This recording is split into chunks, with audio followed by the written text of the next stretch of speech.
Hi everyone. We are looking at proof by counterexample. This is pure maths, and we have a problem here, a couple of problems. Question 1 got ABC. Proof by counterexample, what does it mean? It means that if you are given a statement or a premises they call it, and you want to give an example, just one example, to say that that statement is not correct. That is what we mean by proof by counterexample. To give an example to negate the statement that you are given. So here we have this problem here that says find a counterexample to disprove each of the following statements. The first one says that if n is a positive integer, then n raised to the power of 4 minus n is divisible by 4. So, which we got to take note of, positive integer.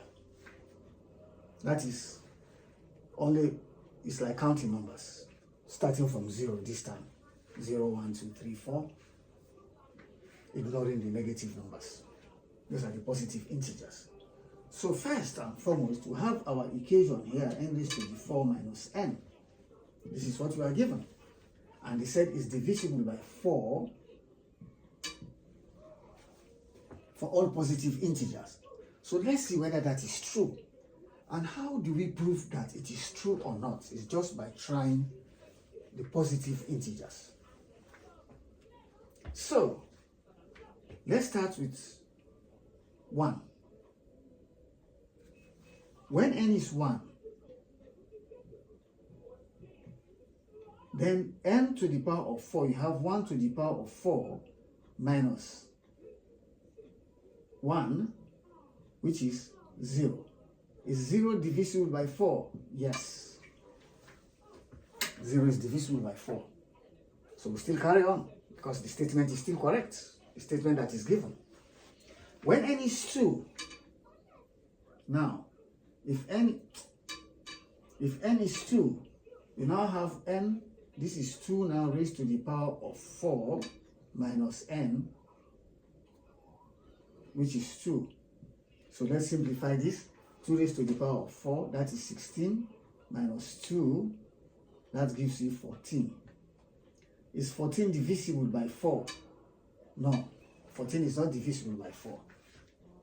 So, now we've proven that that statement is not correct, because when n is 2, what you get, the value there, you cannot divide it by 4 without a remainder. If you divide 14 by 4, you will get 3 point something. So we stop there. We have proven that this statement is not correct. So we have given a counterexample to the statement that that statement is not entirely correct. So now let's move on to the B part. The B part says 2n squared minus 6n plus 1 is positive for all values of n. All values of n.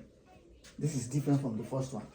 All values of n could be negative numbers, it could be fractions, it could be real numbers, numbers with decimal points. So let's try.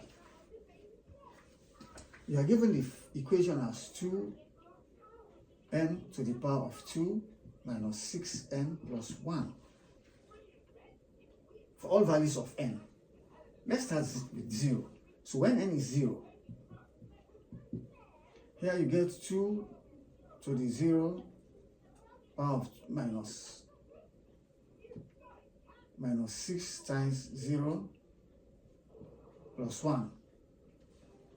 So here you get, this is 0 minus 0 plus 1.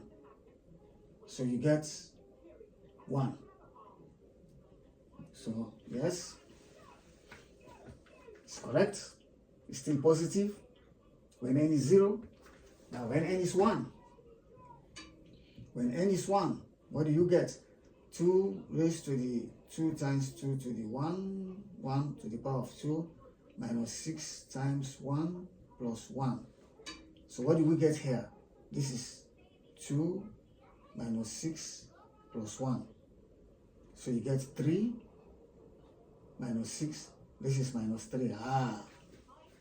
So now when n is 1, this equation, this statement doesn't hold true when n is 1. Because when n is 1, this value here will be minus 3, which is negative. But they said it's positive for all values of n. So we stop here. We have given the counter example that the statement is false. It can't be true. Because when n is 1, you get the value to be negative number, which is not positive. They claim that it's positive for all values of n. Now n is 1, we got negative. So stop there. Let's look at C.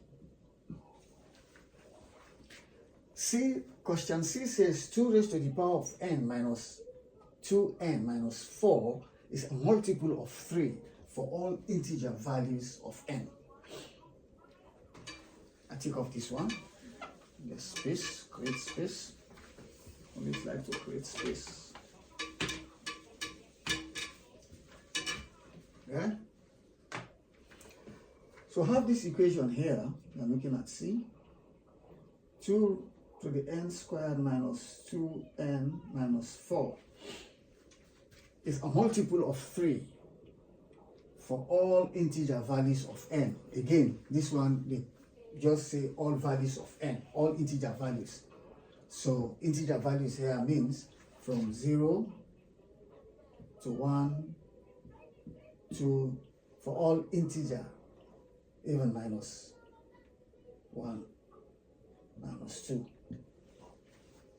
And you go on here and you go on here, plus minus, because they say multiple of 3 for all integer values of n.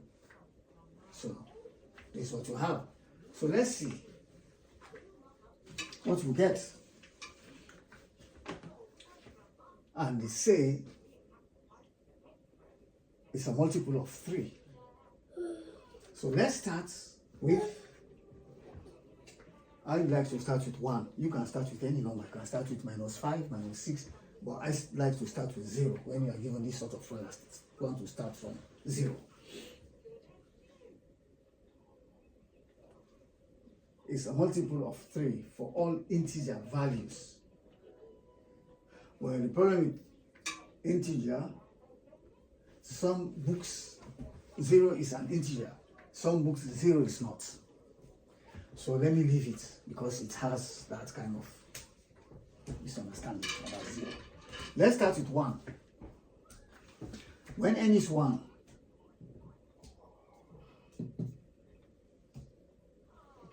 you have 2 times 1 raised to the 2 minus 2 times 1 minus 4. So you have 2 here minus 2 minus 4. So you have minus 4 when n is 1. So minus 4 is that question correct? Yeah, the question itself, is this correct? 2 raised to the n minus 2n minus 4 is a multiple of 3 for all integer values of n. Yes. So you have minus 4 here. So this is definitely not a multiple of 3. So even our first attempt will disprove the statements immediately. So you stop there. You can't go any further because now you got minus 3 here, which is not a multiple of 3. Minus 4 here. So we have disproved this statement. So we'll stop there. Thank you for watching.